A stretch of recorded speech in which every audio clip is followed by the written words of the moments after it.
ننگوں کو کپڑا پہنانے اور دوسروں کی مصیبت میں کام آنے میں اپنی مثال آپ تھے۔ یہ آپ کی ایسی خوبی تھی جس کا اعتراف سب لوگ کرتے تھے۔ گویا آپ کی مثال اس سایہ دار اور پھلدار درخت کی تھی جو صحرا میں مسافروں کو راحت رسانی کرتا ہے۔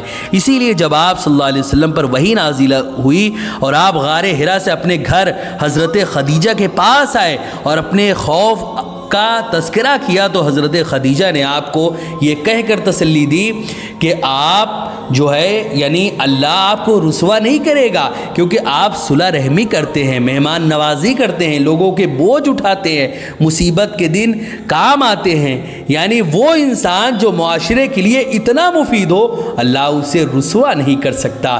جب آپ صلی اللہ علیہ وسلم کی نبوت کی اہل مکہ نے مخالفت کی تو آپ نے اپنی 40 سالہ پاکیزہ زندگی کا حوالہ دیا کہ اے لوگو، اس سے پہلے ایک بڑی عمر تمہارے درمیان میں گزار چکا ہوں، کیا اتنی سمجھ تم میں نہیں ہے؟ یعنی جس شخص کو کل تک صادق اور امین کہتے تھے آج اسی کو تم جھٹلانے کی ہمت کر رہے ہو۔ گویا نبوت سے پہلے کی زندگی بھی ایک آئیڈیل انسان کی زندگی تھی آپ کی۔ حضرات محترم، یہ تو ہو گئی نبوت کے پہلے کی زندگی۔ اب مکی زندگی جو نبوت ملنے کے بعد کی آپ کی تھی وہ بھی ذرا سماعت کریں۔ حضرات محترم، آپ صلی اللہ علیہ وسلم نبوت ملنے کے بعد آپ پر پوری دنیا کی ہدایت و رہنمائی کی ذمہ داری آ پڑی۔ اس ذمہ داری کو نبھانے کے لیے اللہ تعالیٰ نے آپ کے سینہ اطہر کو صاف کیا اور آپ کی اپنے فیضان خاص سے تربیت فرمائی، اور دوسری طرف آپ صلی اللہ علیہ وسلم کو حکم ہوا کہ اللہ کے دین کی طرف لوگوں کو حکمت اور اس کے علاوہ نصیحت کے ساتھ دعوت دے۔ چنانچہ آپ نے پوری ہمت اور بصیرت کے ساتھ فریضہ دعوت کو انجام دینا شروع کیا۔ مکہ میں آپ صلی اللہ علیہ وسلم کی دعوت اور اس کے اثرات کو سمجھنے کے لیے ہم جو ہے ان تمام چیزوں کو مختلف ادوار میں تقسیم کر کے آپ کے سامنے پیش کرتے ہیں۔ پہلا دور جو ہے وہ آغاز نبوت سے لے کر 3 سالوں تک۔ اس دور میں آپ نے اپنے اہل خانہ کو، اپنے گھر والوں کو، اپنے خاندان، گھر اور خاندان والوں کو اسلام کی دعوت دی اور خفیہ طور پر ہر اس شخص کو اللہ کا پیغام پہنچایا جس کو آپ اپنا قریب اور ہمدرد سمجھتے تھے۔ آپ نے ارقم نامی ایک صحابی کے گھر دار ارقم کو اپنی دعوت کا مرکز بنایا اور وہاں ایمان لانے والوں کی تعلیم کا انتظام کیا۔ اس عرصے میں 40 لوگ مسلمان ہو گئے۔ دوسرا دور جو تھا وہ 3 سال سے لے کر 5ویں سال تک کا ہے۔ اس دور میں آپ نے اپنی نبوت کا اعلان کیا اور صفا کی پہاڑی پر چڑھ کر ہر خاص و عام کو اللہ کے دین کی طرف جو ہے آپ نے بلایا۔ اس دور میں آپ کی مخالفت شروع ہوئی، آپ صلی اللہ علیہ وسلم کا مذاق اڑایا گیا، یہاں تک کہ آپ صلی اللہ علیہ وسلم کے چچا ابو لہب نے آپ کی سب سے آگے بڑھ کر مخالفت کی اور بیہودہ باتیں کہی۔ کفار نے آپ پر طرح طرح کے الزامات لگائے۔ آپ صلی اللہ علیہ وسلم کو جادوگر، مجنون، شاعر، کاہن اور نہ جانے کیا کچھ کہا گیا۔ آپ صلی اللہ علیہ وسلم کو گالیاں بھی دی۔ آپ جب کہیں اسلام کی دعوت دینے جاتے تو اس کے علاوہ گنڈا آپ کے پیچھے لگا دیے جاتے جو یہ کہتا کہ اس کی بات نہ سنو، یہ دیوانہ ہے، آپ یہ پاگل ہو چکا ہے۔ آپ کی دعوت کا راستہ روکنے کی ساری تدبیریں کی گئی اور آپ کے کمزور ساتھیوں کو ستایا جانے لگا۔ حضرت بلال، حضرت یاسر اور ان کا خاندان اور ان جیسے بہت سے لوگ ظلم و ستم کا نشانہ بنے۔ حضرات محترم، تیسرا دور جو ہے وہ 5 نبوی سے لے کر 10 نبوی تک، یعنی نبوت ملنے کے 5 سال کے بعد سے لے کر 10 سالوں تک کا ہے۔ یہ دور آپ صلی اللہ علیہ وسلم اور آپ کے اصحاب اور اہل خانہ کے لیے بہت سخت تھا۔ آپ صلی اللہ علیہ وسلم کی دعوت کو اعلانیہ روکا جاتا تھا، آپ صلی اللہ علیہ وسلم کو ستایا جاتا تھا، آپ کے ساتھیوں پر ہر طریقے کا ظلم اٹھایا جاتا تھا۔ اور اس کے باوجود اسلام لانے والوں کی تعداد دن بدن بڑھتی جاتی تھی، یہاں تک کہ آپ کے چچا حضرت حمزہ بھی ایمان لے آئے۔ یہ دیکھ کر کافروں نے آپس میں مشورہ کیا اور عتبہ کے ذریعے محمد صلی اللہ علیہ وسلم کو عورت، دولت اور حکومت کا لالچ دیا، مگر آپ صلی اللہ علیہ وسلم نے لالچ میں آئے بغیر اپنا دعوتی مشن جاری رکھا۔ مایوس ہو کر کافروں نے پھر ظالمانہ کارروائیاں تیز کر دی۔ کفار و مشرکین کی سختیوں سے تنگ آ کر آپ صلی اللہ علیہ وسلم نے مسلمانوں کو حبشہ ہجرت کر جانے کا حکم دیا اور 83 مسلمان رجب 5 نبوی کو وطن چھوڑ کر حبشہ چلے گئے۔ 1 محرم 7 نبوی میں کفار نے مل کر آپ کو اہل خانہ کے ساتھ ابو طالب کی گھاٹی میں قید کر دیا، جہاں آپ پر ایسے دن بھی گزرے کہ پتے اور سوکھے چمڑے چبا کر زندہ رہنا پڑا۔ اسی دور کے آخری یعنی 10 نبوی میں آپ کے 2 عزیز ترین حامی اور آپ کے 2 ایسے ساتھی یعنی چچا ابو طالب اور آپ کی بیوی حضرت خدیجہ کا انتقال ہو گیا۔ چنانچہ اس سال کو غم کا سال بھی کہتے تھے۔ ذرا سوچیں آپ کہ کن کو یہ لوگ گھاٹی میں قید کر کے رکھے تھے، آقا صلی اللہ علیہ وسلم کو سوکھے پتے کھانے پڑے اور کیا کیا ظلم و ستم اس گھاٹی میں آپ کو نہیں سہنا پڑا۔ یہ کون تھے؟ یہ اللہ رب العزت کا سراپا مظہر تھے۔ اللہ رب العزت نے جن کے صدقے میں اس 18,000 عالم کو پیدا کیا، اللہ رب العزت نے جن کے صدقے میں اس پوری کائنات کو پیدا کیا، پورے برہمانڈ کو پیدا کیا، اللہ رب العزت نے جس کے صدقے میں سب کچھ پیدا کیا، اور خود اللہ رب العزت اگر محمد عربی کو پیدا کرنا مقصود نہ ہوتا تو اللہ رب العزت کسی کو بھی نہ پیدا کرتا۔ ان کو کیا کیا یہ لوگ نہیں ان کے ساتھ کر رہے تھے۔ حضرات محترم، اب چوتھا دور جو ہے وہ 10 نبوی سے لے کر ہجرت یعنی 13 نبوی تک ہے۔ اس عہد کے آغاز ہی میں یعنی 27 رجب 10 نبوی کو آپ صلی اللہ علیہ وسلم کو معراج حاصل ہوئی اور 5 وقت کی نمازیں فرض ہوئی۔ کافروں نے معراج کے واقعہ کا بھی خوب مذاق اڑایا۔ اس دور میں آپ پر ظلم کی انتہا کر دی گئی تھی۔ مکہ میں آپ صلی اللہ علیہ وسلم کا رہنا چلنا پھرنا دشوار ہو گیا تھا۔ آپ نے اس عہد میں طائف کا سفر کیا اور وہاں کے رئیس اور اس کے علاوہ بہت سارے ایسے لوگ تھے جو بہت مالدار تھے، ان کو دعوت دی، مگر اس نے بھی اسے ٹھکرا دیا اور اوباش اور شرارتی جو لڑکے گنڈے تھے آپ کے پیچھے لگا دیے، جنہوں نے پتھروں سے مار کر آپ صلی اللہ علیہ وسلم کو زخموں سے جو ہے آپ کے جسم کو چاروں طرف زخموں کے نشان پڑ گئے، آپ صلی اللہ علیہ وسلم کو زخمی کر دیا، مگر آپ صلی اللہ علیہ وسلم نے ان کے لیے بد دعا نہ کی بلکہ فرمایا اے اللہ میری قوم کو ہدایت دے، وہ نادان ہیں کہ وہ کیا کر رہے ہیں۔ پھر آپ نے حج پر آئے ہوئے قافلوں کو دعوت دی، مگر وہ بھی آپ صلی اللہ علیہ وسلم کا ساتھ دینے کے لیے تیار نہ ہوئے۔ البتہ نبوت کے جب وہ لوگ بھی تیار نہ ہوئے تو نبوت کے 12ویں سال مدینہ کی کچھ حضرات ایمان لائے، کچھ نے آپ کو اپنے یہاں آنے کی دعوت دی اور نصرت و حمایت کا وعدہ کیا، اسے بیعت عقبہ اولیٰ کہا جاتا ہے۔ اگلے سال حج پر آئے ہوئے مدینہ کے 72 افراد نے قبول اسلام کیا اور آپ صلی اللہ علیہ وسلم کی نصرت کا وعدہ کیا، اسے بیعت عقبہ ثانیہ کہا جاتا ہے۔ ادھر مکہ والوں نے آپ صلی اللہ علیہ وسلم کو قتل کرنے کی سازش کی اور یہ مشورہ کیا کہ ہر قبیلہ کا نوجوان اپنی تلوار لے کر آئے اور محمد صلی اللہ علیہ وسلم کو ایک مرتبہ حملہ کر کے ختم کر دے تاکہ بنی ہاشم سارے مکہ والوں سے انتقام نہ لے سکے، مگر اللہ نے اس سازش سے آپ صلی اللہ علیہ وسلم کو باخبر کر دیا اور آپ مکہ سے مدینہ ہجرت کر گئے۔ حضرات محترم، ان تمام حالات کا اللہ کے رسول صلی اللہ علیہ وسلم نے ہمت، بصیرت، حکمت اور صبر کے ساتھ مقابلہ کیا اور دین کی دعوت کا کوئی موقع ہاتھ سے جانے نہ دیا۔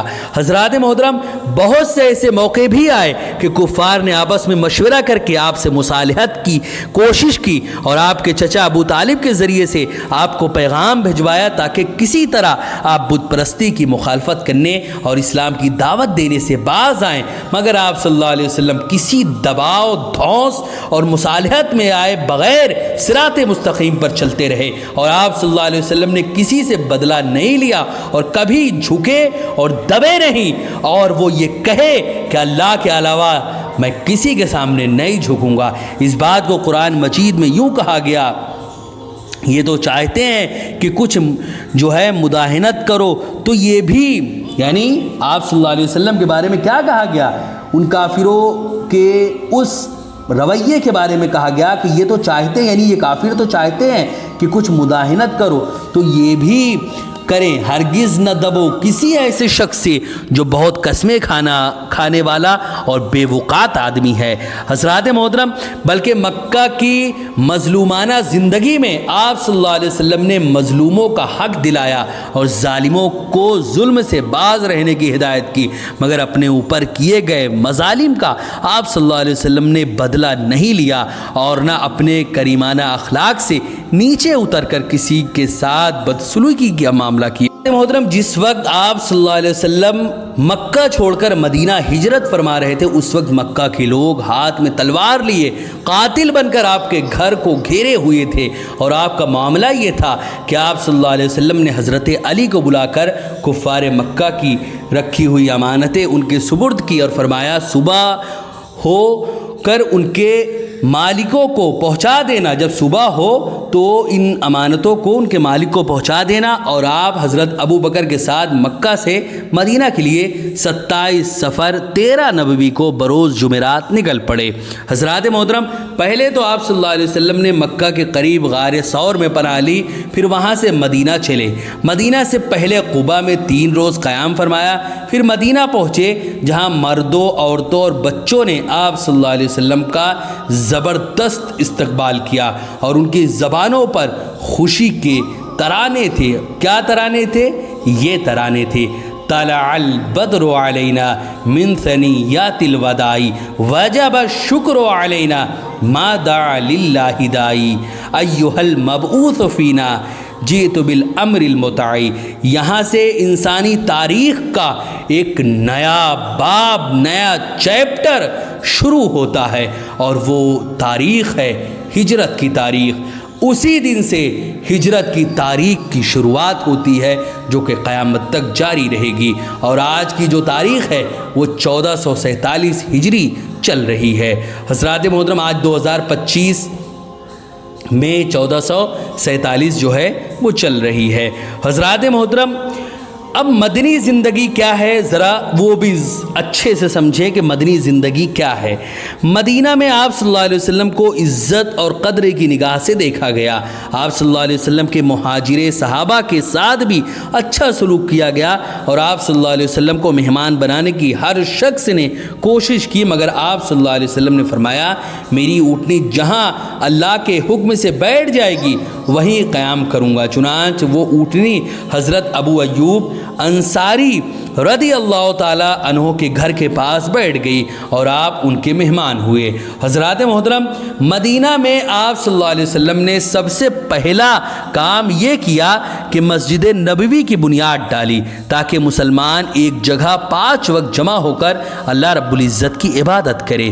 وہ مسجد نہ صرف مسجد تھی بلکہ وہاں مسلمانوں کی تعلیم و تربیت کا مرکز بھی وہ مسجد بنی، وہاں مسلمانوں کی تعلیم و تربیت کا مرکز بنے وہ، اور وہاں دعوت دین کے لیے مشورے ہوں، دوسری ضروری کام بھی انجام پائیں۔ یعنی وہ مسجد صرف مسجد نہیں تھی بلکہ مدرسہ بھی تھی، مسجد بھی تھی، خانقاہ بھی تھی، وہ سب کچھ تھی۔ بلکہ اصل بات کرے تو اس تاریخ انسانیت کی جو سب سے پہلی، یعنی آقا صلی اللہ علیہ وسلم کے زمانے میں جو آپ صلی اللہ علیہ وسلم کی سب سے پہلی خانقاہ تھی وہ تو غار حرا تھی، جہاں پر آپ نے جہاں پر آپ نے اللہ رب العزت کے آپ ذکر و فکر میں مشغول رہتے تھے۔ اور دوسری خانقاہ کے بارے میں بات کروں، مکہ کی خانقاہ تو غار حرا تھی، اور مدینہ کی جو پہلی خانقاہ تھی وہ مسجد نبوی ہی تھی، اور پھر مسجد نبوی کو ہی خانقاہ بھی کہا جائے یا مسجد کہا جائے یا مدرسہ کہا جائے، وہ سب کچھ تھی۔ حضرات محترم، اس کے علاوہ پھر آپ نے مکہ سے آئے ہوئے مہاجرین اور مدینہ کے انصار میں بھائی چارگی کرائی، یعنی ایک کو دوسرے کا بھائی بنایا، تاکہ اسلامی برادری کا کو تقویت ملے اور سب مل جل کر روحانی اور سماجی زندگی کی تعمیر میں حصہ لے سکے اور مہاجرین کو اپنا وطن چھوڑنے کا احساس بھی کم ہو۔ مواخات کے پہلے اجتماع میں تقریباً 90 افراد شریک تھے۔ ابھی تک آپ مسجد اقصی یعنی بیت المقدس کی طرف منہ کر کے نمازیں پڑھتے تھے، مگر اس کے بعد جو ہے وہ 15 شعبان 2 ہجری کو اللہ رب العزت نے مسجد حرام یعنی خانہ کعبہ کی طرف منہ کر کے نماز پڑھنے کا حکم دیا۔ حضرات محترم، وہ قرآن کی آیت جو ہے سورہ بقرہ کی آیت ہے، اللہ نے فرمایا فَوَلِّ وَجْهَكَ شَطْرَ الْمَسْجِدِ الْحَرَامِ، تو تم مسجد حرام کی طرف منہ پھیر لو۔ چنانچہ آپ صلی اللہ علیہ وسلم نے نماز ہی کی حالت میں اپنا جو قبلہ ہے وہ بدل لیا، یعنی مسجد اقصی سے منہ پھیر کر مسجد حرام کی طرف کر لیا۔ حضرات محترم، اس وقت آپ مسجد قبلتین میں نماز ادا فرما رہے تھے۔ تحویل قبلہ کے بعد مسجد نبوی میں قبلہ اول کی طرف دیوار اور اس کے متصل جو جگہ تھی وہ ان غریب صحابہ کے لیے چھوڑ دی گئی جن کا کوئی ٹھکانہ نہ تھا، اور وہاں وہ تعلیم و تربیت حاصل کرتے تھے، جس کو اصحاب یعنی ان کے لیے اس جگہ کو چھوڑ دی گئی۔ یہ جگہ صفہ کے نام سے مشہور ہوئی اور اس جگہ کو اصحاب صفہ یعنی وہاں پہ جو لوگ بیٹھتے تھے ان کو اصحاب صفہ کہا جانے لگا۔ حضرات محترم، اس کے کچھ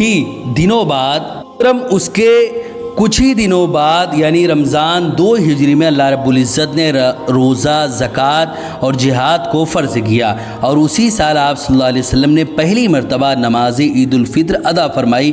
یہ عید جو ہے جنگ بدر کی کامیابی کے بعد ادا کی گئی، اسی لیے مسلمانوں کی خوشی اور مسرت دو بالا تھی۔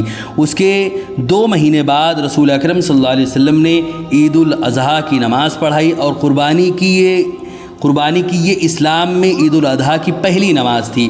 اسی سال محمد عربی صلی اللہ علیہ وسلم نے اپنی چھوٹی صاحبزادی حضرت فاطمہ کا نکاح حضرت علی رضی اللہ تعالیٰ عنہ کے ساتھ کر دیا تھا۔ حضرات محترم، دوسری طرف آپ صلی اللہ علیہ وسلم نے مدینہ اور اس کے بسنے والے لوگوں خاص طور پر یہودیوں سے معاہدے کیے تاکہ پرامن طور پر مدینہ میں اسلامی معاشرہ اور ریاست قائم ہو سکے اور بیرونی حملہ آوروں کا مل جل کر مقابلہ کیا جا سکے۔ اس سلسلے میں آپ صلی اللہ علیہ وسلم نے دفعات پر مشتمل ایک دستور بھی تحریر فرمایا۔ بقول ڈاکٹر حمید اللہ، یہ دنیا کا سب سے پہلا تحریری دستور مملکت تھا۔ حضرات محترم، اسی کے ساتھ آپ صلی اللہ علیہ وسلم نے آس پاس کی آبادیوں میں اسلام کی دعوت کا کام اپنے اصحاب کے ذریعے کرنا شروع کر دیا، جس سے اسلام لوگوں کے دروازوں اور دلوں تک پہنچنے لگا۔ بہت سے لوگ مسلمان ہوئے، بہت سے لوگ دور دراز سے وفد کی شکل میں آپ صلی اللہ علیہ وسلم کے پاس آئے اور مشرف با اسلام ہو کر اپنے قبیلوں میں واپس جا کر اسلام کی دعوت کی توسیع و اشاعت میں حصہ لیتے۔ اس کے علاوہ مشرکوں سے چھوٹے چھوٹے معرکے بھی ہوئے، جیسے غزوہ بنو قینقاع، غزوہ سویق، غزوہ غطفان، غزوہ نجران وغیرہ۔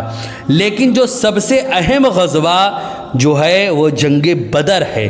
حضرات محترم، مدینہ میں اسلام کی ترویج و اشاعت اور مسلمانوں کی عزت افزائی دیکھ کر مکہ کے مشرک جو ہے وہ بوکھلاک ہے۔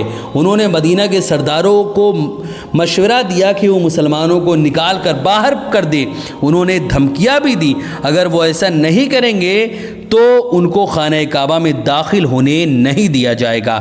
اس کے جواب میں مدینہ کے شرفاء نے کہا کہ اگر مکہ میں ان کو داخل ہونے سے روکا گیا تو وہ مکہ کے تجارتی قافلوں کو شام کے لیے مدینہ سے گزرنے نہیں دیں گے۔ اس جواب سے مایوس ہو کر کفار مکہ نے مسلمانوں کے خلاف خود ہی محاذ جنگ کھول دیا، راہزنی، چھاپہ ماری کی کاروائیاں شروع کر دی، جگہ جگہ گھات لگا کر بیٹھنے لگے اور مسلمانوں کو قتل کرنے لگے، پریشان کرنے لگے۔ مگر رسول اکرم صلی اللہ علیہ وسلم کے مقرر کردہ گشتی دستوں نے ان کی چالوں کو ناکام بنا دیا۔ قریش نے ایک بڑی جنگ کی تیاری کی پیش نظر شام کی طرف تجارتی قافلہ روانہ کیا تاکہ اس کی آمدنی سے اخراجات جنگ برداشت کیے جا سکے۔ محمد عربی صلی اللہ علیہ وسلم نے اس قافلے کو روکنے کا فیصلہ فرمایا۔ وہ قافلہ اگرچہ بچ نکلا، مگر اس کی حفاظت کے لیے کفار نے جو جنگی دستہ بھیجا تھا اس کا بدر کے مقام پر مسلمانوں سے مقابلہ ہوا۔ یہ اسلام اور کفر کی پہلی جنگ تھی جو 17 رمضان 2 ہجری میں لڑی گئی۔ اس میں ایک طرف 313 صرف مسلمان، نہتے مسلمان، کسی کے ہاتھ میں لاٹھی، کسی کے ہاتھ میں ڈنڈا اور کوئی خالی ہاتھ، اور دوسری طرف 1000 کفار تھے، مگر ضرب ایمانی نے 70 کفار کو خاک و خون میں لٹا دیا اور اتنے ہی قید کر لیے گئے۔ حضرات محترم، قتل کیے جانے والوں میں کفار کے بڑے بڑے سردار جیسے ابو جہل، عتبہ، شیبہ، ولید وغیرہ شامل تھے۔ مسلمان صرف 14 شہید ہوئے اور اس سے اسلام کا سکہ بیٹھ گیا۔ اسی لیے اس دن کو جو ہے وہ قرآن میں یوم الفرقان یعنی حق و باطل میں فیصلے کا دن کہا گیا۔ حضرات محترم، دوسری جو سب سے اہم جنگ ہے وہ جنگ احد ہے۔ اتنی بڑی تعداد میں مشرکین کے مارے جانے پر مکہ میں کوہرام مچ گیا اور اس کا بدلہ لینے کے لیے کافروں نے زور و شور سے تیاریاں شروع کر دی۔ ابو سفیان کا لایا ہوا مال تجارت اور منافع کے ساتھ دار الندوہ میں موجود تھا۔ منافع کی رقم 50,000 دینار کو اگلی جنگ کے لیے کفار نے محفوظ کر لیا۔ چنانچہ اگلے سال 3 ہجری کو وہ 3000 کا لشکر لے کر مدینہ کی طرف بڑھے۔ ان کی عورتیں شہوت انگیز گیت گا کر حوصلے بڑھا رہی تھی۔ ان میں پیش ابو سفیان کی بیوی ہندہ تھی۔ حضرات محترم، محمد صلی اللہ علیہ وسلم نے صحابہ کے مشورے سے مدینہ کے باہر احد کے مقام پر ان کا مقابلہ کیا، مگر مسلمانوں کے 1000 لشکر سے 300 منافقین ساتھ چھوڑ گئے۔ پھر بھی آپ نے حملہ آور کا مقابلہ کیا اور پہلے حملے میں دشمن کے پاؤں اکھڑ گئے۔ دشمن بھاگ کھڑے ہوئے تو مسلمان مال غنیمت لوٹنے لگے اور وہ 50 تیر انداز بھی 12 افراد کے علاوہ اپنے دفاعی محاذ سے ہٹ گئے جہاں ان کو نبی کریم صلی اللہ علیہ وسلم نے مقرر فرمایا تھا۔ یہ دیکھ کر دشمن راستہ جو ہے صاف پا کر راستہ بدل کر واپس آئے، مسلمانوں پر حملہ کر کے ان کو منتشر کر دیا۔ اسی میں رسول اکرم صلی اللہ علیہ وسلم کے دندان مبارک شہید ہوئے اور وہ بہت سے صحابہ بھی شہید ہو گئے۔ اس میں رسول اکرم صلی اللہ علیہ وسلم کے چچا حضرت حمزہ بھی تھے۔ پھر وہ بھاگ کھڑے ہوئے۔ مسلمانوں نے حمراء الاسد تک ان کا تعاقب کیا تاکہ دشمن دوبارہ مدینہ پر حملہ کرنے کی جرت نہ کر سکے۔ حضرات محترم، جنگ احد کے بعد نبی کریم صلی اللہ علیہ وسلم نے پھر غیر مسلموں میں دعوت اور اسلام لانے والوں کی تعلیم و تربیت پر توجہ فرمائی۔ اگلے سال شراب حرام کی گئی۔ شراب کو ام الخبائث یعنی ساری برائیوں کی ماں کہا گیا۔ اس کے حرام ہونے کا مطلب یہ تھا کہ مسلمانوں کو پاکیزہ زندگی گزارنے اور عقل و فہم کو آلودگی سے بچانے کا اہتمام کیا گیا۔ حضرات محترم، اصحاب رسول ایک ایسا دور بھی آیا کہ جس میں حضور رسول اکرم صلی اللہ علیہ وسلم کے صحابہ کا قتل عام کیا گیا۔ وہ کیا معاملہ تھا، ذرا وہ بھی سماعت کریں۔ معاملہ یہ تھا کہ 4 ہجری میں قبیلہ عدل اور اس کے علاوہ قارہ کے کچھ لوگ حضور رسول اکرم صلی اللہ علیہ وسلم کے پاس یہ درخواست لے کر حاضر ہوئے کہ ہمارے قبیلے نے اسلام قبول کر لیا ہے، ان کی تعلیم کے لیے آپ اپنے ساتھیوں کو بھیج دیجئے۔ چنانچہ حضور صلی اللہ علیہ وسلم نے اپنے 10 ساتھیوں کو ان کے ساتھ تعلیم قرآن کے لیے بھیجا، مگر مقام رجیع پر پہنچ کر 7 صحابہ کو دھوکہ دے کر ان لوگوں نے شہید کر دیا۔ 2 اصحاب کو مکہ لے جا کر بیچ دیا اور حضرت عاصم لڑ کر شہید ہو گئے۔ حضرات محترم، دوسرا حادثہ یہ پیش آیا کہ اسی سال عامر بن مالک آپ صلی اللہ علیہ وسلم کی خدمت میں حاضر ہوا اور آپ سے اہل نجد کی طرف دعوت اسلام کے لیے اپنے ساتھیوں کو بھیجنے کی درخواست کی اور ان کی حفاظت کا ضامن ہوا۔ رسول اکرم صلی اللہ علیہ وسلم نے 70 صحابہ جو قرآن کے معلم تھے ان کا وفد جو ہے وہ منذر بن عمر سعدی کی قیادت میں اس کے ساتھ روانہ فرمایا۔ بیر معونہ کے مقام پر ان 70 صحابہ کو بھی عامر بن مالک کے بھتیجے عامر بن طفیل نے دھوکہ دے کر قتل کر دیا اور ان میں صرف کعب بن زید ہی زندہ بچے تھے۔ اس سال آس پاس کے قبائل سے چھوٹے چھوٹے کئی معرکے ہوئے، مثلاً غزوہ بنی نصیر، غزوہ ذات الرقاع، غزوہ بدر موعود وغیرہ وغیرہ۔ اس کے بعد جو سب سے اہم جنگ لڑی گئی وہ جنگ خندق، جس کو جنگ احزاب بھی بولا جاتا ہے۔ حضرات محترم محمد عربی صلی اللہ علیہ وسلم نے بنی نصیر کے یہودیوں کو ان کی غداری اور رسول اکرم صلی اللہ علیہ وسلم کے قتل کی سازش کی بنا پر مدینہ سے نکال کر باہر کر دیا۔ ان لوگوں نے انتقام لینے کے لیے مکہ کے سرداروں اور قبیلہ غطفان کے سرداروں کو آمادہ کیا کہ وہ مدینہ پر حملہ کریں اور یہودی ان کا ساتھ دیں گے۔ چنانچہ 5 ہجری میں 10,000 کا لشکر لے کر کفار مکہ نے مدینہ پر چڑھائی کی اور ان کے ساتھ قبیلہ غطفان کا لشکر بھی شامل ہوا۔ ادھر بنو قریظہ کی یہودی غداری کر کے دشمن سے مل گئے۔ رسول اکرم صلی اللہ علیہ وسلم نے حضرت سلمان رضی اللہ تعالیٰ عنہ کے مشورے سے مدینہ کے گرد خندق کھود کر مقابلہ کرنے کا فیصلہ کیا۔ حضرات محترم اکا دکا جھڑپوں کے علاوہ باقاعدہ جنگ نہیں ہوئی۔ کفار مدینہ کا محاصرہ، کفار جو ہے وہ مدینہ کا محاصرہ کیے رہے تا آ کے یہاں تک کہ اللہ نے سخت آندھی اور طوفان بھیج کر دشمن کے خیمے اڑا دیے، فوجی ساز و سامان بکھیر دیا، جانور ہلاک ہو گئے، دشمن بھی باہم پھوٹ پڑ گئی دشمن میں اور وہ ناکام واپس لوٹے۔ قرآن کی سورہ احزاب میں اس جنگ پر تبصرہ کیا گیا ہے۔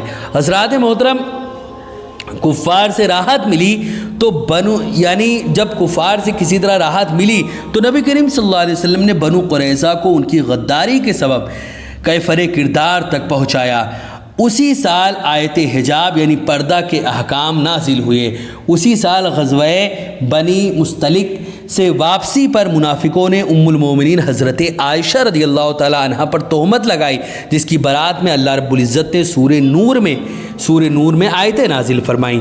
اسی سال حضرت ام سلمہ اور حضرت زینب بنت خزیمہ سے محمد عربی صلی اللہ علیہ وسلم نے نکاح فرمایا اور اسی سال شعبان میں آپ صلی اللہ علیہ وسلم کے نواسے حضرت حسین رضی اللہ تعالیٰ عنہ پیدا ہوئے۔ اگلے سال یعنی 6 ہجری کو نبی کریم صلی اللہ علیہ وسلم نے قبیلہ عرب میں دعوتی جہاد کے لیے وفود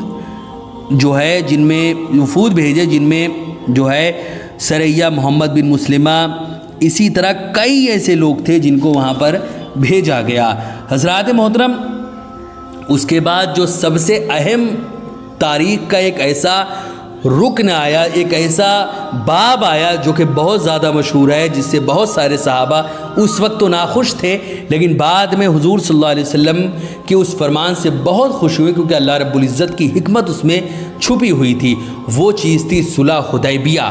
حضرات محترم اسی سال یعنی 1 ذی القعدہ 6 ہجری کو آپ صلی اللہ علیہ وسلم عمرہ کا ارادہ کر کے تقریباً 1400 ساتھیوں کے ساتھ مکہ مکرمہ کے لیے روانہ ہوئے۔ سامان سفر کے علاوہ مختصر سامان نے جنگ ساتھ لیا۔ لڑنے کا ارادہ نہ تھا۔ مکہ سے 9 میل دور مقام حدیبیہ پر پڑاؤ ڈالا۔ دوسری طرف کفار مکہ نے طے کر لیا کہ آپ صلی اللہ علیہ وسلم کو مکہ میں داخل نہیں ہونے دیں گے اور آپ سے لڑنے پر آمادہ ہو گئے، بلکہ رات کے وقت چھپ کر چھاپے بھی مارے جن کو صحابہ نے ناکام بنا دیا۔ آپ نے اہل مکہ کو حضرت عثمان کے ذریعے پیغام بھیجا کہ ہم لڑنے نہیں صرف عمرہ کرنے آئے ہیں، اور مکہ میں گھر سے کمزور مسلمانوں کو خوشخبری دی کہ عنقریب اللہ فتح دے گا۔ حضرت عثمان غنی کو مکہ والوں نے روک لیا۔ ادھر حضرت عثمان کے قتل کیے جانے کی خبر پھیل گئی۔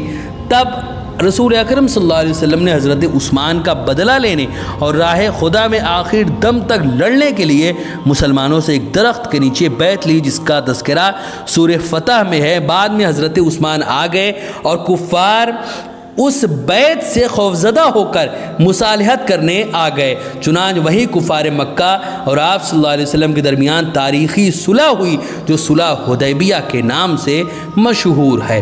صلح حدیبیہ کی جو شرطیں تھیں وہ یہ تھیں۔ 10 سال تک، پہلی شرط کیا تھی کہ 10 سال تک دونوں فریق میں لڑائی بند رہے گی۔ دوسرا، قریش کا جو آدمی بغیر اجازت مدینہ جائے گا واپس کر دیا جائے گا اگرچہ وہ مسلمان ہو۔ تیسرا، جو مسلمان مدینہ سے مکہ آئے گا واپس نہیں کیا جائے گا۔ چوتھی شرط تھی دونوں فریق ایک دوسرے پر تلوار نہیں اٹھائیں گے نہ خیانت کریں گے۔ پانچویں تھی محمد صلی اللہ علیہ وسلم اس سال واپس جائیں گے، اگلے سال آئیں گے اور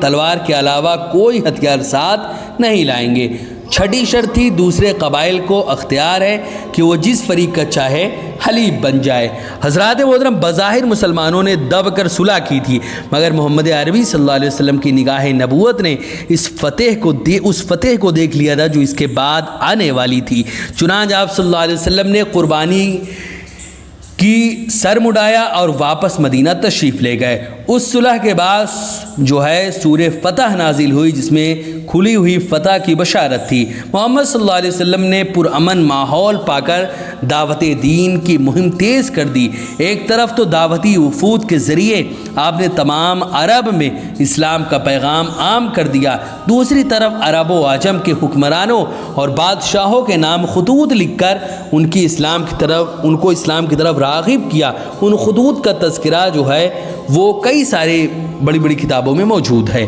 حضرات محترم فتح خیبر جو بہت زیادہ مشہور جنگ ہے، جنگ خیبر کے نام سے، وہ آخر کیسے ہوئی؟ وہ جنگ ایسی جنگ تھی کہ یہودی آج بھی حضرت علی کی جرت مندی، حضرت علی کی بہادری سے اس جنگ میں جو آپ صلی اللہ علیہ وسلم کی تلوار آپ کو ملی تھی اور اس جنگ میں حضرت علی نے جو بہادری دکھائی تھی، یہودی آج بھی وہ جنگ کے نام سے کانپتے ہوئے نظر آتے ہیں۔ حضرات محترم محرم 7 ہجری میں آپ صلی اللہ علیہ وسلم نے خیبر کے یہودیوں کا محاصرہ کر لیا جو غداری کر کے کفار مکہ کو مدینہ پر چڑھائی کے لیے لائے تھے۔ چنانچہ وہ لوگ رسول اکرم صلی اللہ علیہ وسلم کے لشکر کو دیکھ کر قلعہ کے اندر بند ہو گئے۔ اب لشکر محمدی ان قلعوں پر حملہ کرتا گیا اور فتح حاصل ہوتی گئی۔ قلعہ نعیم اور قلعہ قموس، قلعہ صعب اور اسی طرح حسن قلعہ اور اس کے علاوہ وطی اور سلالم جیسے قلعے فتح ہوئے تھے۔ اہل خیبر نے بال بچوں کے ساتھ خیبر چھوڑ کر چلے جانے پر صلح کر لی، مگر بعد میں اس شرط پر وہ وہاں رہنے کی زمین کی آدھی پیداوار مسلمانوں کو ادا کریں گے۔ اہل فدق نے جب یہ ماجرا سنا تو انہوں نے بھی لڑنے کے بجائے صلح کر لی اور فدق چھوڑ کر چلے گئے۔ حضرات محترم متع کے حرام ہونے کا اسی سال اعلان ہوا، یعنی یہ پہلے جائز تھا کہ ضرورت کے وقت کسی عورت سے مہر مقرر کر کے ایک متعین مدت کے لیے نکاح کر لیا جائے، بعد میں اسے حرام قرار دیا گیا اور ہمیشہ کے لیے نکاح کرنے کی اجازت باقی رہی اور متع ہمیشہ کے لیے حرام ہو گیا۔ حضرات محترم اس کے بعد اسی سال ذی القعدہ میں صلح حدیبیہ کے موافق عمرہ کا ارادہ فرمایا گیا کہ کہا گیا تھا نا کہ اگلے سال عمرہ کرنے کے لیے آؤ، تو اگلے سال آیا گیا اور 2000 صحابہ کے ساتھ مکہ مکرمہ روانہ ہوئے۔ ہتھیار جو ساتھ تھا مکہ سے 8 میل دور مقام حج میں چھوڑ دیا اور قربانی کے 70 اونٹ لے کر مکہ میں داخل ہوئے، عمرہ کیا، قربانی کی۔ قریش معاہدہ کی روح سے روک نہیں سکتے تھے، اسی لیے خاموش رہے، مگر یہ منظر نہ دیکھنے کے لیے پہاڑوں میں چلے گئے کہ یہ منظر ہم دیکھ نہیں سکیں گے، اسی لیے پہاڑوں پر چلے گئے۔ حضرات محترم آخر وہ دن آیا جو کہ حضور صلی اللہ علیہ وسلم کی آنکھیں جن کو پہلے ہی دیکھ چکی تھی، اور وہ دن تھا فتح مکہ کا۔ حضرات محترم وہ دن بھی آخر کار آیا جس میں اللہ رب العزت نے حضور صلی اللہ علیہ وسلم کو فتح نصیب فرمائی۔ حضرات محترم صلح حدیبیہ کو ابھی 2 سال ہی گزرے تھے کہ کفار قریش نے معاہدہ توڑ دیا۔ قریش کے حلیف بنو بکر نے مسلمانوں کے حلیف بنو خزاعہ پر رات کو حملہ کیا، اس کی پشت پناہی قریش نے کی۔ محمد عربی صلی اللہ علیہ وسلم نے قریش کو جب لکھا کہ یہ تو بنو خزاعہ کا خون بہا دو یا بنو بکر کے ظالموں سے قطع تعلق کرو یا صلح حدیبیہ ختم کرو، تو کفار معاہدہ توڑنے پر آمادہ ہو گئے۔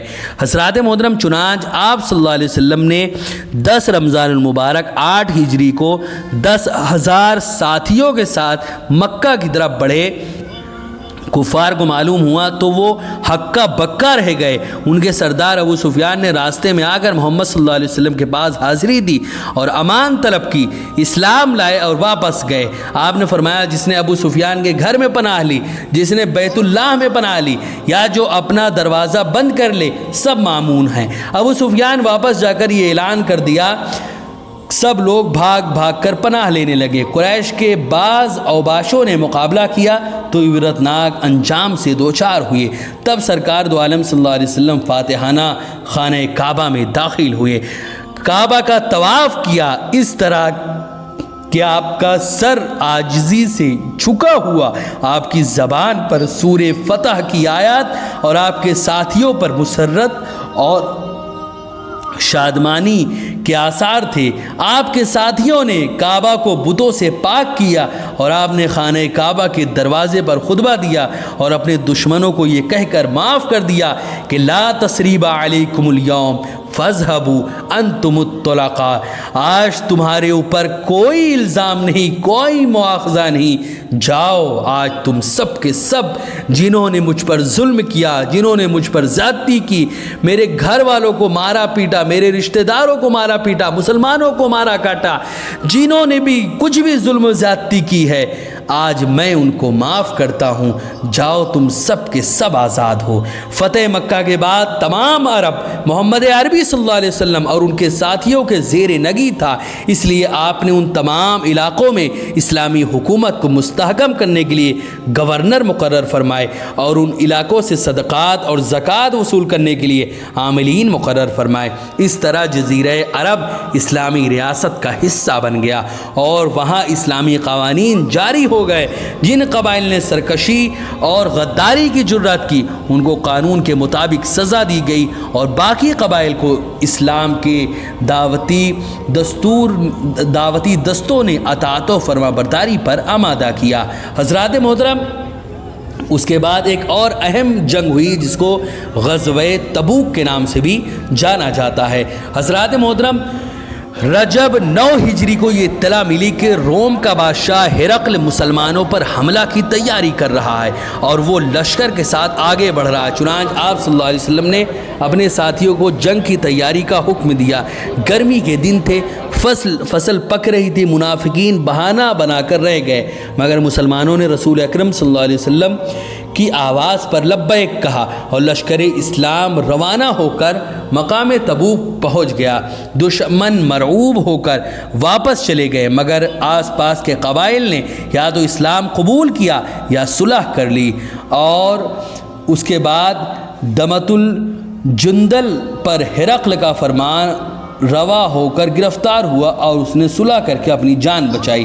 حضرات محترم، جب محمد عربی صلی اللہ علیہ وسلم غزوہ تبوک سے مدینہ واپس لوٹے تو منافقین نے اسلام کو نقصان پہنچانے اور مسلمانوں کے خلاف سازش کرنے کے لیے مسجد زرار بنائی، یعنی جب آپ صلی اللہ علیہ وسلم واپس لوٹے تو مسجد زرار بنا رکھی تھی، آپ صلی اللہ علیہ وسلم نے اسے مسمار کرا دیا۔ قرآن میں اس کی طرف یوں اشارہ کیا گیا کہ کچھ لوگ ہیں جنہوں نے ایک مسجد بنائی اس غرض کے لیے کہ نقصان پہنچائیں اور کفر کریں اور اہل ایمان میں پھوٹ ڈالیں، اور اس شخص کے لیے جو ہے وہ کمین گاہ بنائے جو اس سے پہلے اللہ اس کے رسول کے خلاف برسر پیکار رہ چکا ہے۔ وہ ضرور قسمیں کھا کر کہیں گے ہمارا ارادہ صرف بھلائی کا تھا، مگر اللہ گواہ ہے کہ وہ لوگ قطعی جھوٹے ہیں۔ حضرات محترم، اسی سال حبشہ کے بادشاہ نجاشی کا انتقال ہوا اور آپ نے غائبانہ نماز جنازہ پڑھی۔ نیز منافقین کے سردار عبداللہ ابن ابی بن سلول کا انتقال ہوا اور اللہ نے اس کی نماز جنازہ پڑھنے سے آپ صلی اللہ علیہ وسلم کو روک دیا، اور اسی سال جو ہے سود کی حرمت نازل ہوئی کہ آج سے سود جو ہے وہ کلی طور پر حرام ہے۔ حضرات محترم، اس کے بعد اسلام کی جڑیں اتنی مضبوط ہو گئیں کہ قبائل عرب خود ہی وفد کی شکل میں آ کر مسلمان ہونے لگے۔ محمد عربی صلی اللہ علیہ وسلم کی خدمت میں حاضر ہو کر اسلام قبول کرنے والے وفود میں بہت سارے وفد ایسے ہیں جو جوق در جوق حضور صلی اللہ علیہ وسلم کے پاس آتے گئے اور اسلام قبول کرتے گئے، بغیر کسی زور، بغیر کسی زبردستی، بغیر کسی قتل کے۔ اگر یہ سوچو کہ اگر یہ اسلام تلوار اور نیزے کے زور پر ہی پھیلا ہوتا تو جا کر گوگل کر لینا کہ آج دنیا میں سب سے تیزی سے پھیلنے والا مذہب کون سا ہے، اور جہاں پر تلوار تو چھوڑو، جہاں پر سب سے زیادہ اسلام کی دشمنی اور جو ہے اسلاموفوبیا پھیلا ہوا ہے، یورپ اور امریکہ میں سب سے زیادہ اسلام لوگ وہیں پر قبول کر رہے ہیں، تو سوچو وہاں پہ تلوار تو چھوڑو، اسلام کو ختم کرنے کے لیے پوری سازشیں چل رہی ہیں، اس کے باوجود سب سے زیادہ اسلام وہیں پھیل رہا ہے، تو کون سی تلوار وہاں پہ چل رہی ہے کہ وہاں اسلام لوگ قبول کر رہے ہیں؟ اسی طرح جب سے ہمارے آقا صلی اللہ علیہ وسلم نے اسلام کا پیغام لوگوں تک پہنچایا، تب سے لے کر آج تک کبھی بھی اسلام جو ہے تلوار کے زور پر نہیں پھیلایا گیا، ہمیشہ اسلام محبت کی تلوار سے ہی پھیلا ہے، صرف پیار محبت کی وجہ سے۔ اس کے بعد آقا صلی اللہ علیہ وسلم نے وہ حج کیا جو آپ صلی اللہ علیہ وسلم کا آخری حج تھا۔ اس میں آپ صلی اللہ علیہ وسلم نے کیا فرمایا، ذرا وہ بھی سماعت کریں۔ 9 ہجری میں حج فرض ہوا تو آپ صلی اللہ علیہ وسلم نے حضرت ابوبکر رضی اللہ تعالی عنہ کی قیادت میں 300 مسلمانوں کو حج کے لیے بھیجا۔ اس کا مقصد مشرکین کو خانہ کعبہ سے روکنا اور بدعہدی کی سزا کا اعلان کرنا بھی تھا۔ 25 ذی القعدہ 10 ہجری کو آپ صلی اللہ علیہ وسلم خود حج کے لیے روانہ ہوئے۔ آپ کے ساتھ 1,14,000 سے زیادہ مسلمان تھے۔ کتنے تھے؟ 1,14,000 سے زیادہ مسلمان تھے۔ 4 ذی الحجہ بروز اتوار آپ مکہ میں داخل ہوئے اور ہجرت کے بعد پہلا اور آخری حج ادا فرمایا، جبکہ ایک روایت میں یہ بھی ہے کہ تقریباً 1,24,000 صحابہ آپ کے ساتھ تھے جنہوں نے آپ کے ساتھ حج کیا، حج آپ کے ساتھ ادا فرمایا۔ تقریباً 1,24,000 کی بھی روایت ہے کہ 1,24,000 صحابہ آپ کے ساتھ تھے۔ حضرات محترم 4 ذی الحجہ بروز اتوار آپ مکہ میں داخل ہوئے اور ہجرت کے بعد پہلا اور آخری حج ادا فرمایا۔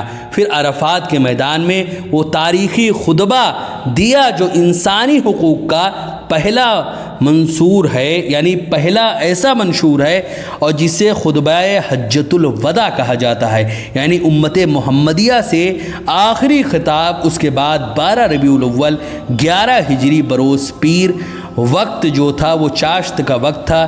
7 جون 632 عیسوی آپ کا وصال ہوا اور آپ کے حجرے میں ہی آپ کی تدفین ہوئی، جو آج مسجد نبوی کے اندر ہے۔ اب انسان گزرا ہے جس کو مرزا غلام احمد قادیانی ہے، اور اس نے نبوت کا دعوے دار بھی یہ رہا، اور کیا کیا ہوا۔ اب ختم نبوت پہ میں ایک چند لفظوں میں کچھ بات بتاؤں۔ اللہ رب العزت نے محمد عربی صلی اللہ علیہ وسلم اپنے دین کو مکمل کر دیا۔ حضور صلی اللہ علیہ وسلم نے آخری حج کیا، دین مکمل ہو گیا، اور آپ کو ختم رسول بنا کر سلسلہ رسالت کو بند کر دیا۔ گویا قرآن آخری کتاب، اسلام آخری دین، اور محمد عربی صلی اللہ علیہ وسلم آخری رسول ہے، اور آپ صلی اللہ علیہ وسلم کے بعد کوئی نبی اور رسول اللہ کی طرف سے نہیں آئے گا۔ آپ کے بعد جو بھی رسول یا نبی ہونے کا دعویٰ کرے وہ جھوٹا اور کافر ہے۔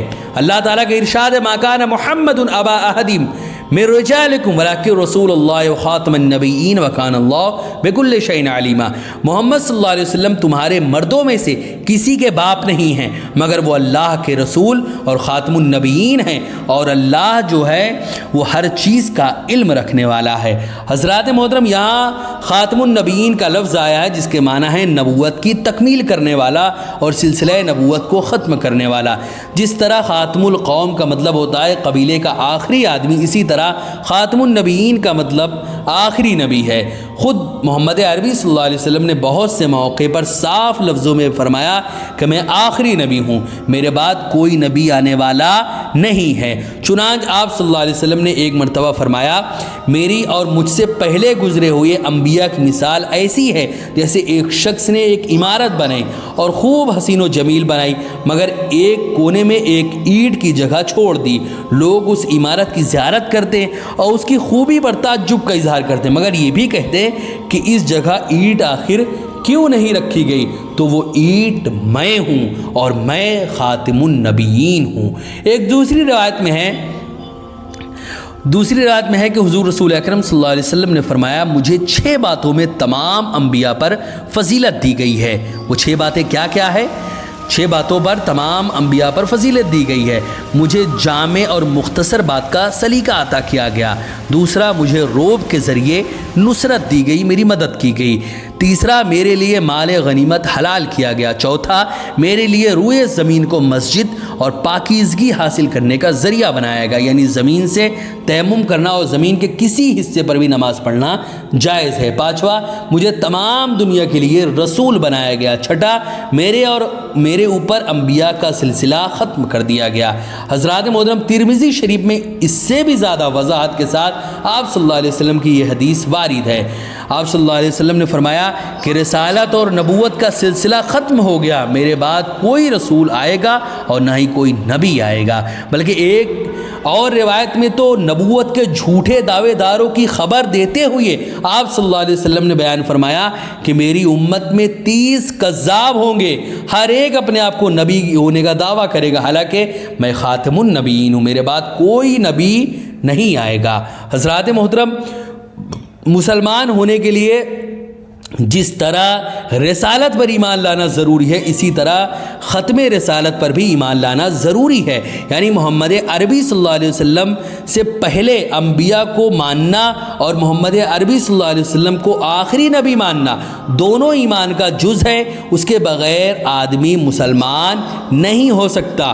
غور کرنے کی بات یہ ہے کہ محمد عربی صلی اللہ علیہ وسلم کے بعد کسی اور نبی کی ضرورت کیا ہے؟ آخر عام طور پر کسی قوم میں نبی بھیجنے کی ضرورت 4 وجہوں سے ہوتی ہے۔ پہلی اول یہ کہ اس قوم میں کوئی نبی نہ آیا ہو، دوسری جگہ بھیجے گئے ہو، نبی کی تعلیم بھی اس قوم تک نہ پہنچی ہو، دوم یہ کہ پچھلے نبی کی تعلیم بھلا دی گئی ہو یا اس میں تحریف و ترمیم کر دی گئی ہو اور اس کی اصل تعلیم کی پہچان مشکل ہو، تیسری یہ کہ پچھلے نبی کی تعلیم نامکمل ہو اور اس کی تعلیم کے لیے آنے والے نبی کی ضرورت ہو، چوتھی نبی کو اپنے ساتھ کسی اور نبی سے مدد لینے کی ضرورت ہو۔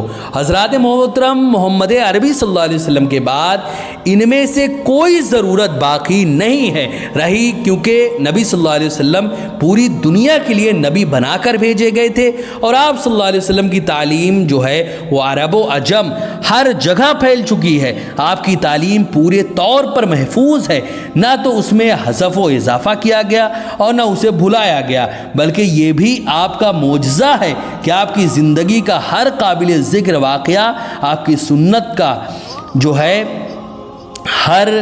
آپ کی زندگی کا ہر کوئی بھی واقعہ ہو اور آپ کی سیرت کا چھوٹا سے چھوٹا حصہ بھی محدثین، سیرت نگار اور علماء امت نے نہایت اہتمام کے ساتھ محفوظ رکھا ہے۔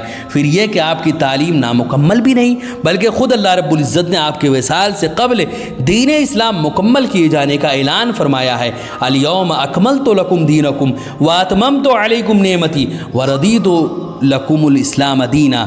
حضرات محترم اللہ نے فرمایا آج میں نے تمہارے دین کو تمہارے لیے مکمل کر دیا اور اپنی نعمت تم پر تمام کر دی اور تمہارے لیے اسلام کو تمہارے دین کی حیثیت سے قبول کر لیا۔ حضرات محترم یہ دین اسلام اس حد تک مکمل ہے کہ نہ تو اس میں کوئی اضافہ کیا جا سکتا ہے اور نہ اس میں کوئی کمی کی جا سکتی ہے۔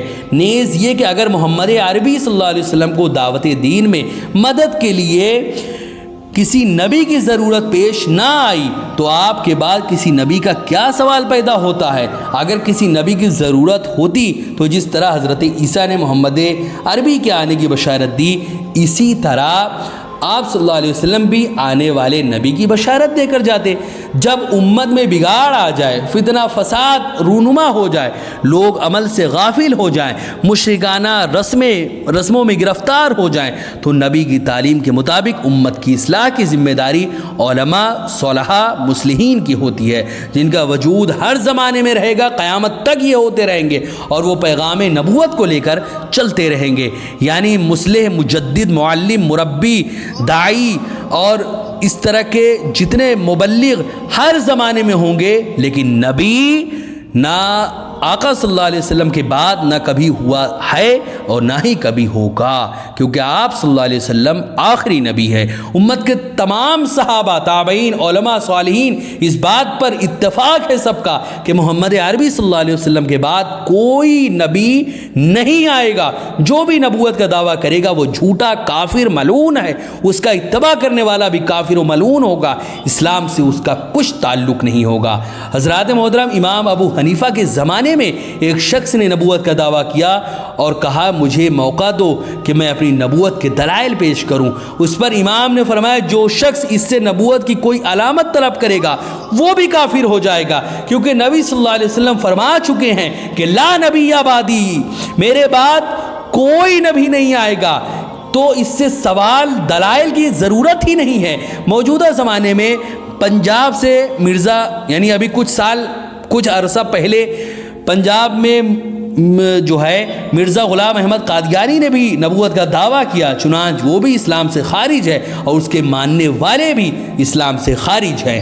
حضرات محترم، آپ صلی اللہ علیہ وسلم نے حجۃ الوداع جب فرمایا تو اس میں بہت ساری چیزوں کی تعلیم فرمائی، اور آپ کا یہ آخری حج تھا۔ آپ صلی اللہ علیہ وسلم نے اس میں عورتوں کے ساتھ عورتوں کے حقوق کے لیے بھی بڑے واضح لفظوں میں بیان فرمایا کہ عورتوں کے حقوق کو ادا کرو۔ آپ صلی اللہ علیہ وسلم نے یہ بھی فرمایا کہ کسی عرب کو کسی عجم پر فضیلت نہیں، اور کسی عجم کو کسی عرب پر فضیلت نہیں، یعنی نہ عربی کسی عجمی سے افضل ہے اور نہ کوئی عجمی کسی عربی سے افضل ہے، نہ کوئی گورا کسی کالے سے افضل ہے، نہ کوئی کالا کسی گورے سے افضل ہے۔ دنیا کا ہر انسان برابر ہے، عمل کے لحاظ سے کوئی چھوٹا یا بڑا ہوتا ہے تو عمل کے لحاظ سے ہی انسان چھوٹا بڑا ہوتا ہے۔ یہی اسلام کی تعلیم کی ہی وجہ سے آج دنیا میں سب سے تیزی سے اسلام پھیل رہا ہے، کیونکہ اسلام میں سب برابر ہیں، چاہے وہ ارب پتی ہو، چاہے کوئی راستے میں چلنے والا بھکاری ہو، مسجد میں جائے گا تو وہ ایک ساتھ کھڑے ہو کر نماز پڑھیں گے، اور باہر بھی آیا تو اسلام کی نظر سے دیکھے تو ان دونوں میں کوئی فرق نہیں، بلکہ عمل کے لحاظ سے وہ بھکاری اس ارب پتی سے بڑا ہو سکتا ہے۔ یہ ہے اسلام کی تعلیم، اور اسی اسلام کی تعلیم کی وجہ سے آج پوری دنیا میں سب سے تیزی کے ساتھ اسلام پھیلتا ہوا نظر آ رہا ہے۔ حضرات محترم، یہ محمد عربی صلی اللہ علیہ وسلم کی سیرت پر مختصر سا 1 گھنٹے کچھ منٹ کا میں نے آپ کے سامنے جو یہ بیان پیش کیا، اس کو اگر آپ خود بھی دیکھیں گے اور سنیں گے اور اپنے دوستوں احباب تک بھی پہنچائیں گے تو آپ کو بہت ساری باتیں انشاءاللہ عز و جل حضور صلی اللہ علیہ وسلم کی پیدائش سے لے کر آپ صلی اللہ علیہ وسلم کی وفات تک بہت ساری باتیں آپ سمجھ جائیں گے۔ حضرات محترم، ویڈیو پسند آئے تو ویڈیو کو لائک کریں، شیئر کریں، اور اگر ہمارے محمدی چینل پر نئے آئے ہوں تو اسے ضرور سبسکرائب کر کے بیل آئیکن کو بھی ضرور دبائیں تاکہ اس طرح کی تمام انفارمیٹیو ویڈیوز آپ تک ضرور پہنچے۔ حضرات محترم، ہمارا جیسے یہ محمدی چینل ہے، ایسے ہی کچھ ہمارے اور بھی آفیشیل چینل ہیں، جیسے مولانا سید سلمان محمدی، اسی طرح ہمارا ایک اور چینل ہے دعوت رحمانی، اسی طرح ہماری دنیاوی معلومات کے لیے ایک اور چینل ہے سلمان سید۔ اس کے علاوہ کچھ اور بھی آفیشیل چینل ہیں جو اس ویڈیو کے ڈسکرپشن میں ہے، ان تمام چینل کے لنکس آپ جائیں، ان تمام چینل کو سبسکرائب کریں اور ان ویڈیوز کو خود بھی دیکھیں اور اپنے دوستوں احباب اور رشتہ داروں تک بھی ضرور شیئر کریں۔ السلام علیکم ورحمۃ اللہ وبرکاتہ۔